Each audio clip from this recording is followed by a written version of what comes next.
თავდაპირველად დავიწყებ იმით, რომ როდესაც ჩვენ უკვე აუდიტორიებიდან გამოვედი და გადავინაცვლეთ პარლამენტის მიმდებარე ტერიტორიაზე, გვინდოდა რომ პროცესი და პროტესტი არ დამთავრებულიყო და იმ მინიმალური ინვენტარით საშუალებებით პლედები იქნებოდა ლეიბები თუ ასე შემდეგ, რაღაცნაირად უფრო შესაძლებელი გამხდარიყო და შემოგვიერთებოდა ადამიანები. პირველ ჯერზე იყო რომ მანქანა რომელიც მიანი და ცივი დღეები იყო, როდესაც თქვენ დაიწყეთ უკვე საკმაოდ რთულ პერიოდში დავიწყეთ, ნამდვილად გაუსაძლისი პირობები იყო და პირველ ჯერზე ეს ასე ვთქვათ წინააღმდეგობა და ძალის დემონსტრირება პოლიციელების მხრიდან აღინიშნებოდა იმით, რომ მანქანარითაც ჩვენ თესეუს ბავშვებისგან წამოვიღეთ ყველა სტუდენტის ლეიბები, პლედები იყო სავსე, შემოტანს ვაპირებდით და სრულად დაუსაბუთებლად მანქანა აიყვანეს და წაიყვანეს. კონკრეტულ 21 მარტს როცა მოხდა ჩვენი დაკავება, მოქონდა გასაშლელი სკამები და ლუკას მოქონდა მთელი დასტა პლასმასის სკამების და მე შევძელი წინააღმდეგობის მიუხედავად შემეტანა გასაშლელი სკამი, თუმცა ლუკა უკვე დააყოვნეს, იმიტომ რომ რატომღაც გამოეპარა და გამოვასწარიდა. როდესაც უკვე მოვიხედა ჩემი სკამები გაშლილიყო, ვნახე რომ ლუკას ეჭირა ისევ სკამები და კიდევ რო რაღაც ისე არეფიქად რომ ჩვენ აფერი არ შეგვიძლია, ნახევარი დასტა სკამების ისევ გამოვაცალე ლუკას და ცოტა გაკვირვებული იყო რა ვშვებოდი და ის მთავარი იყო ალბათ ის დარჩენილი 4-5 სკამი, სადაც დავსხედით მათ წინ და შევედით ძალიან ჩვეულებრივ დიალოგში, რომელიც რეალურად იყო მათთვის გამაღიზიანებელი. ოღონდ ესეც უნდა ვთქვათ, ხო და არა ისიც არც პლასმასის სკამი არ წარმოადგენს რა, ანუ ერთ-ერთი არგუმენტი ის იყო, რომ ეს ინვენტარი იყო საფრთხის შემცველი, რაც ვერ ახსნეს ან რომელ კანონში წერია, ანუ არანაირი ახსნა არ აქვს, როგორც მანქანის შემთხვევაში. რა ტიპის საფრთხე შეიცავდა, რა განგიმარტეს თუ განმარტეს? ზოგადად მაგათ განმარტებები არ ჩვევიათ, იმიტომ რომ მგონია, რომ განმარტებების დრო უკვე აღარ არის მათი მხრიდან და ვეღარც მოვითხოვთ ჩვენ, იმიტომ რომ ეს უკვე ძალიან წარსულია.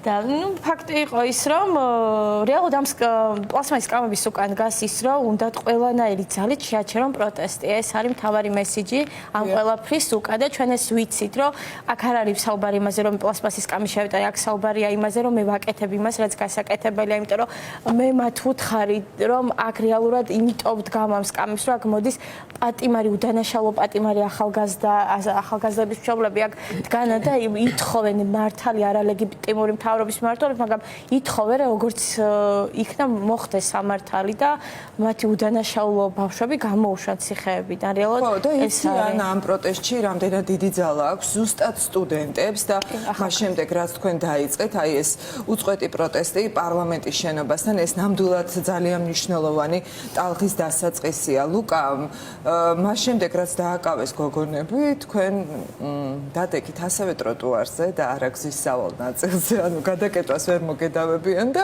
აი ესე აპლოდისმენტებით აცილებდით იმ პოლიციელებს, ვინც გადაადგილდებოდა მოკლედ იმ მიმდებარე ტერიტორიაზე. აი თქვენ რო დაგაკავეს, რა რეაქცია გქონდათ მართლა მაინტერესებს, იმიტომ რომ ვიდეოში, რომელიც მოდით, მინდა რომ კიდევ ერთხელ ვანახოთ მაყურებელს თუ არის საშუალება, ისმის იქაც გაოგნებული ხმა იქ მყოფი ახალგაზრდის, რატო აკავებენ ლუკას. ნახოთ კიდევ ერთხელ ეს კადრები.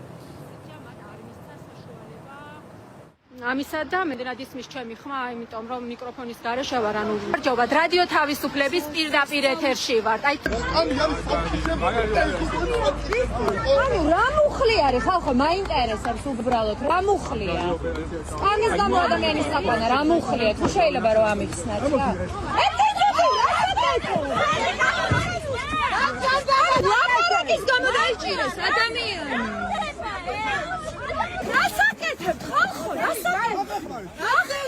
კონდე გავიცანი ჩვენი ერთადერთი ლეგიტიმური პრეზიდენტის სალომე ზურაბიშვილის განცხადება ზოგადად ამ ფაქტზე და მან კავკასთან გაავლო პარალელი და ზუსტად ანუ ჩემი აზრითაც ეს არის აბსურდის დომინირება კანონზე. და აი უფრო კონკრეტულად რომ გამმარტო ეს ვიდეოები სახში მისვლის შემდგომ არაერთხელ ნახე და იმის გარდა რომ აქ ისმის სხვათა შორის ბავშვების რეაქცია, ბავშვების გაყურებული რეაქცია რადიო თავისუფლებას ვიდეოში შევამჩნია რომ ისმის ასევე რაციიდან ხმა, რაცია რომელიც ხშირად არის ხოლმე მითითებების გამცემი ორგანო მე-16 პოლიციელი რომ ხაი ზუსტად მე-16 პოლიციელი არის ხშირად ეს ბრძანებების გამცემი ორგანო არ ვიცი ეს კონკრეტული პირია ამ რაციის მიღმა რამდენიმე პირი მუშაობს თუ ასე შემდეგ მაგრამ ანუ ნათელი იყო და ვიდეოში კარგად ისმის მისი რეაქცია რომ რატომ დააკავეთ ეს სამი სტუდენტი ანუ გაბრაზებული რეაქცია იყო ეს არ იყო ჩვეულებრივი რეაქცია და რა ანუ ეს ბრაზი იქიდან წამოვიდა რომ მათი დავალება იყო მხოლოდ სკამების დაკავება. ანუ ესეც ძალიან კომიკური არის ზოგადად სკამების დაკავება, იმიტომ რომ ანალოგიური სკამები უკვე პარლამენტის მიმდებარე ტერიტორიაზე ისედაც განლაგებული იყო და აი ზუსტად რომ დავწერე ესეც გამოყავი რომ აი რაღაც კონკრეტული სკამები კრიმინალებად მოიხსენიეს ესე რომ თქვა და დანარჩენი არა. საბოლოო ჯამში ეს გაცილებით უფრო მძიმეა ეს მდგომარეობა ვიდრე კომიკური თვალსაზრისით შეგვიძლია შევხედოთ. მე პირადად მე უკვე რეჟიმისგან მივეჩვი ესეთ ნაბიჯებს, ჩემთვის არ არის ეს ნაბიჯები სამწუხაროდ ახალი, ნერვიულობის ფაქტორი რა თქმა უნდა არ მქონია, მაგრამ ვეცადე აი ეს პროცესი რაღაცნაირად სიმბოლურ ჭრილში დამენახა და აი დაკავების შემდგომ ერთ-ერთ მომენტს გამოყოფ ერთ-ერთ ეპიზოდს, რომელიც ასევე პოსტში ვახსენე. ესე იგი, გადამიყვანეს თავიდან იზოლატორში და შემდეგ იზოლატორის შემდეგ გადამიყვანეს საქალაქო სასამართლოში, რომელიც პროცესი ესე რომ ვთქვა დაიწყო ჩემი ადვოკატის გარეშე. თუმცა ჩემთვის საინტერესო ფაქტი მოხდა პროცესის დაწყებამდე, როდესაც ვიმყოფებოდი უშუალოდ საქალაქო სასამართლოს დროებითი მოთავსების იზოლატორში. იქ არის ესე იგი სასამართლოს ქვედა სართულზე გამოყოფილია რამდენიმე ოთახი პატიმრებისთვის, რომელიც ელოდებიან თავიანთ პროცესს. და ამ აი ერთი სიმბოლური დეტალი მინდა გამოყო ამ ოთახში შემიყვანეს ხელბორკილებით ზურგს უკან მქონდა ხელები რასაც ხშირ შემთხვევაში განსაკუთრებული კრიმინალების მიმართ იყენებენ ხოლმე ამ ფორმით ხელბორკილების დადებას და სანამ პროცესს ველოდებოდი შემოვიდა ერთი ახალგაზრდა გავიცანით იარაღის ტარებაზე იყო დაკავებული, თუმცა მას წინ ჰქონდა ხელბორკილები.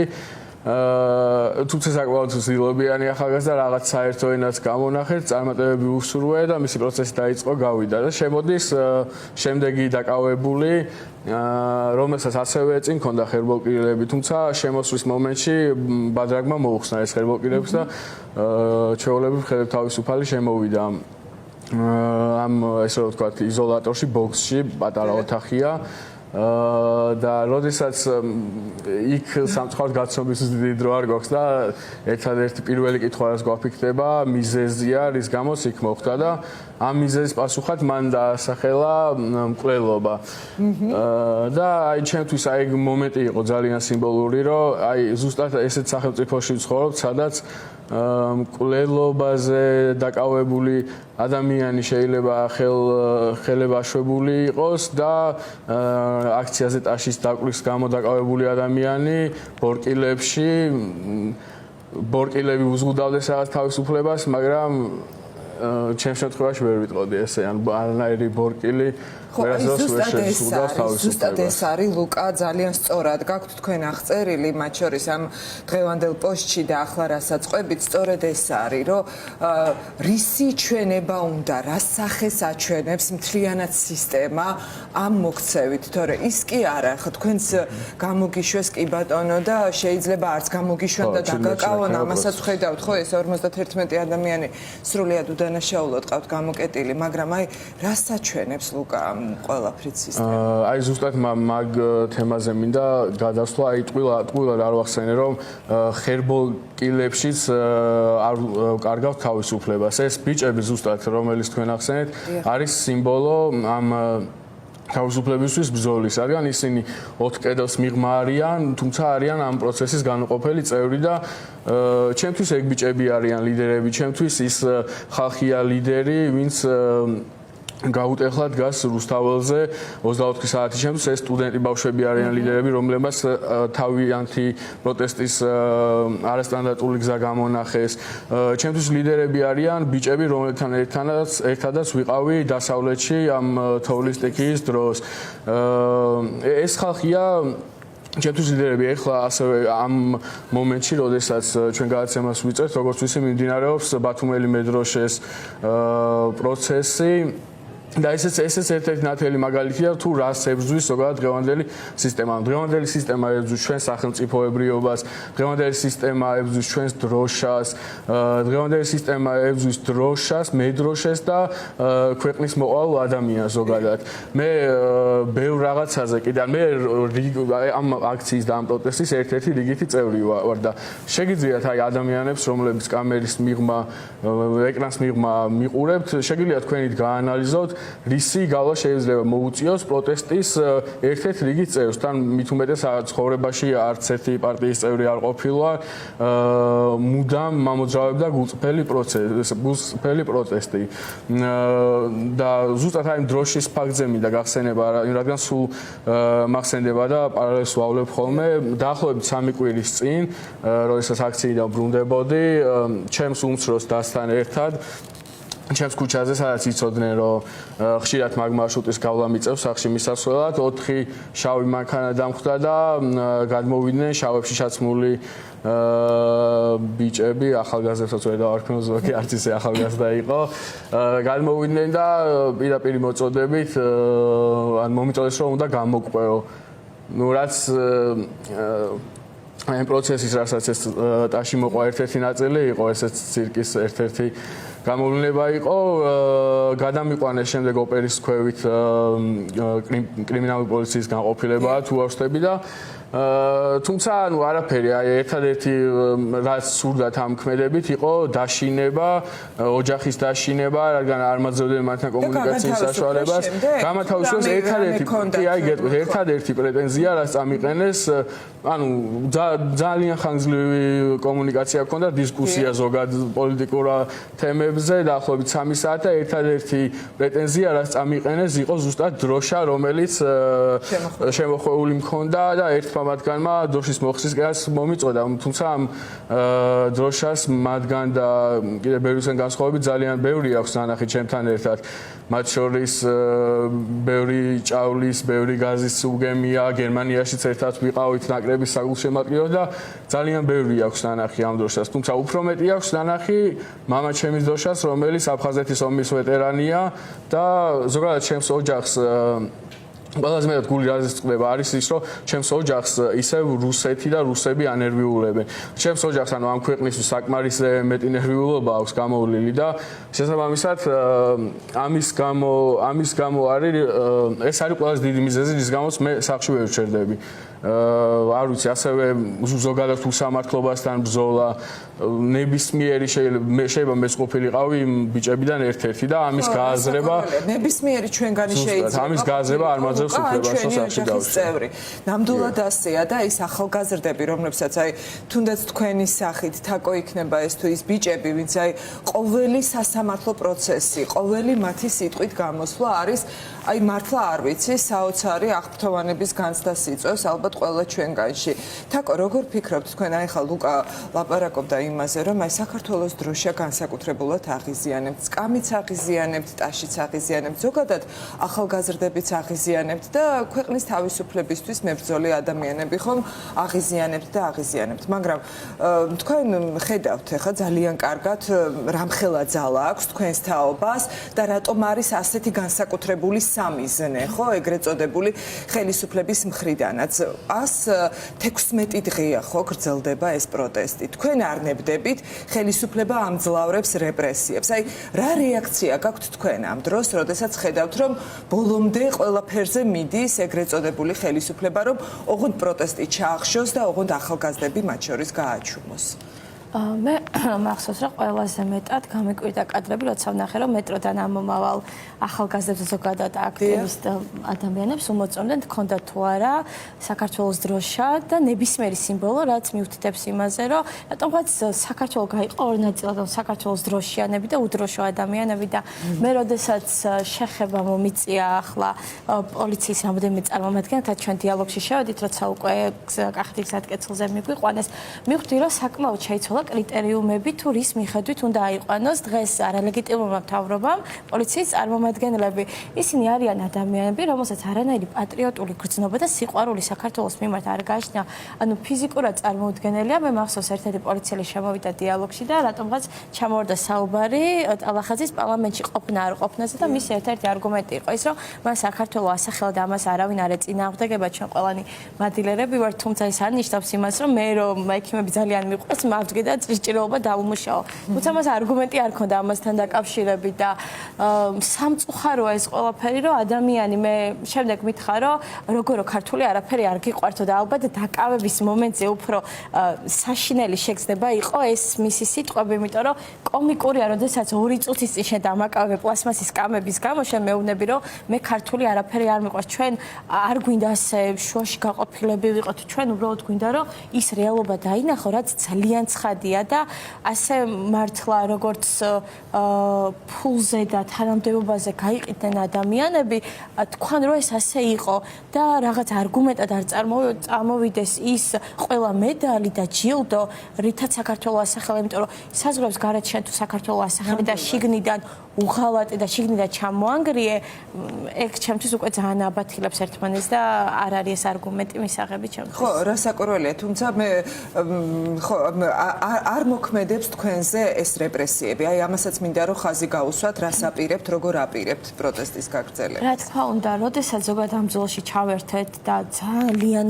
ბევრი საშინელი კადრები ვიხილეთ, კადრები, სადაც შორი დავუყურებდით და სიტუაციები, რომელსაც რეალურად ხედავდით და ვერაფერს ვაკეთებდით, რეალურად დღეს ის ყველა პატიმარი და ის დედა, რომელიც გარეთ გამოდის და უნდა საკუთარი შვილის თავისუფლება, ამ მიზეზით იწყება ჩემი აზრით ყველაფერი. სანამ თავის მშობელს უდანაშაულო შვილი ციხეში ყავს და სახლში ვერ ხედავს, მანამდე მე მგონია, რომ ფიზიკურად არავის არ აქვს უფლება და არის დანაშაული. დღეს მე გავშე და შეიძლება ხვალ ნებისმიერი ადამიანი იყოს და მგონია, რომ სანამ ბოლომდე არ დასრულდება ეს ყველაფერი, გაჩერების უფლება მართლა არავის არ გვაქვს, იმიტომ რომ ფიზიკურად ვერ უნდა ჩავხედო მე მათ დედებს თვალებში, იმიტომ რომ ისიც იმისთვის იბრძოდა მაგის შვილი, რისთვისაც მე ვიბრძვი და მე დღეს უნდა ვიბრძოლო თავისი შვილისთვის, უნდა ვიბრძოლო ქვეყნისთვის, რის გამოც ის მართლა სიყვარულის გამო ზის საკნებში.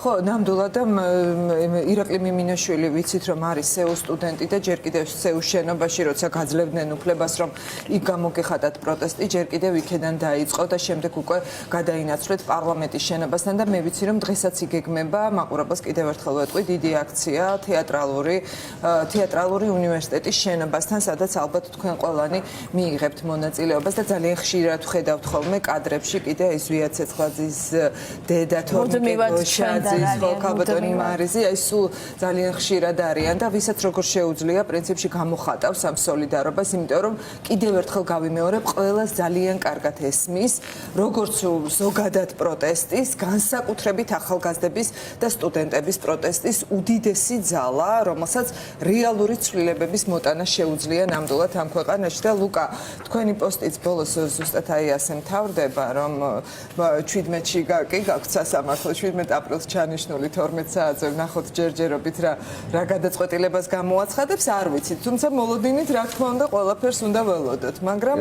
მაინც ბრძოლა გრძელდება ბოლომდე, როგორც ასრულებთ. რა თქმა უნდა, კი, ანუ დავამატებ, რომ ჩვენ ამ რეჟიმს არ ვეძახით ყოველად პოლიციურ რეჟიმს, ეს რეჟიმი დგას მხოლოდ ძალმომრეობაზე და როდესაც გამოსავალს ვეძებთ ხოლმე, გამოსავალი არის ყოველთვის ძალმომრევ რეჟიმის წინააღმდეგ უნდა იყო მასე ძლიერი. მე ამაში დავწმუნდი, რომ იქ მდგომი საზოგადოება საკმაოდ ძლიერია, რადგან 116 დღე ეს ის ლაკმუსის ქაღალდია, რომელიც ფაქტობრივად ამ ხალხმა ნებისმიერი სახის ტესტი გაიარა და აჩვენა, რომ ისინი არ ტყდებიან და არც აპირებენ ამ ბრძოლაში დანებებას. შესაბამისად მე პოსტის ბოლოს ნახევრად ირონიულად დავწერე კიდევაც, რომ გიორგის უშუალოდ პოლიციის რომელიც მაკავებს მის მიმართ დავწერე, რომ თითქოს რეალურად ესე მიმაჩნია, რომ მე უნდა ვიყო ამ პროცესზე მომჩივანის როლში. თუმცა ჩემთვის ყველაზე დიდი პრობლემა გიორგიში უშუალოდ ნაკლებად არის. თუმცა მაინც საინტერესოა რა ჩვენებას მისცემს ლუკა, აი რა უნდა თქვას ახლა პოლიციელმა რომ რას აკეთებდით, ხო? მაგრამ ჩემთვის პრობლემა უფრო სერიოზულია, ჩემთვის პრობლემა არის გიორგის, ჩემთვის პრობლემა არის ის ადამიანი, ვინც გიორგის დააჯერა, რომ მას უსაძლო ძალაუფლება აქვს. ჩემთვის პრობლემა არის ის მოსამართლე, რომელსაც ვიღაცამ დააჯერა, რომ უვადოა. არ არსებობს უვადო მოსამართლეები, არც უვადო რეჟიმები, უვადო მე მხოლოდ ღმერთი ვიცი ამ ქვეყანაზე, მეტი უვადო არც ოლიგარქი, არც მართველი არავინ არ მსმენია ისტორიის მანძილზე, თუ ცლები შეუძლია სამართლობა უვადოთ ნამდვილად. რა თქმა უნდა და აუცილებლად დასრულდება. ბოლოს ორი სიტყვით დავასრულებ. ამ მინდა კარგ ნოტაზე დავასრულო და 2 დღის წინ გავიგეთ ესეთი სასიხარულო ამბავი გიორგი ანწუხელიძეს ყოლობაში ერთ-ერთი ფიგურანტი გაუშვეს თავად ანწუხელიძესთან შესახვედრად და სადაც ის დარწმუნებული ვარ ღირსეულ პასუხს გასცემს. ან უკვე გასცა კიდევაც. და ძალიან მიხარია ულოცავ ამ ამბავს პირველ რიგში ქართულ ჯარს. ძალიან ყოჩახ ბიჭებს, რომელზეც დგას ეს სახელმწიფო და არა რეჟიმზე, ძალმომრე რეჟიმზე. მე დავიტოვებ კიდევ იმედს, რომ ამ რეჟიმის შიგნითაც კი მოიძებნებიან ღირსეული ადამიანები, ზდილობიანი, კარგი აღზრდილი ქართველი ვაჟკაცები, რომლებიც საკუთარ თავს დაუსვავენ ბევრ კითხვას და გაბედავენ, რომ გაემიჯნონ ამ რეჟიმს.